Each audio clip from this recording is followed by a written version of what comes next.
Hello, Acho. Let's read out the questions. Question says, what will be the formula of mass of the Earth in terms of G, capital R and capital of G? So यहाँ पर हमसे बोला गया है कि जो मास of अर्थ होता है उसका फॉर्मूला क्या होगा in terms of g r and g. तो चलिए स्टार्ट करते हैं हम सोल्यूशन से। But before of its let's talk about the key concept which we are going to use here for this question. So यहाँ पर हम सिंपली ग्रेविटेशनल फोर्स कॉन्सेप्ट का यूज करेंगे। So gravitational force between two bodies.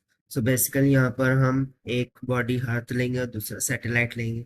सो earth satellite जो gravitational force का formula हो जाएगा that will be equals to G M into m divided by r का स्क्वायर, जहाँ पर कैपिटल जी ग्रेविटेशनल कांस्टेंट है, एक capital M mass of earth, small m mass of planet हो सकता है, ठीक है, ordinary planet, and r will be the distance between them.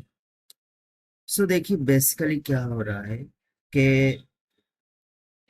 ये जो फोर्स है ग्रेविटेशनल फोर्स, ये ऑब्वियसली उस सैटेलाइट के वेट को बैलेंस कर रहा है while the satellite is revolving around the earth।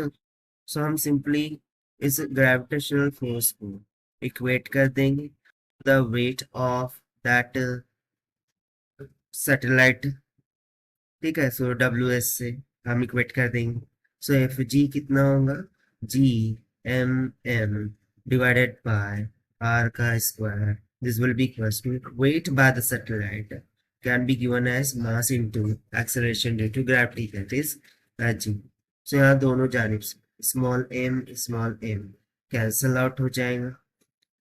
अब यदि मैं यहाँ से g का वैल्यू देखूं, so g will be comes out equals to capital G into capital M divided by r का स्क्वायर।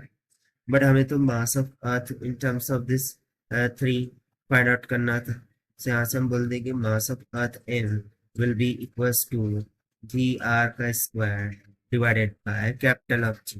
यही हो जाएगा हमारा required answer for this question, जो कि हमने फाइंड आउट किया है by using the concept of gravitational force. So according to given option g r square by g, यानी कि option b is correct. So this is the required solution. I hope you understand it well. Best of luck. Thank you.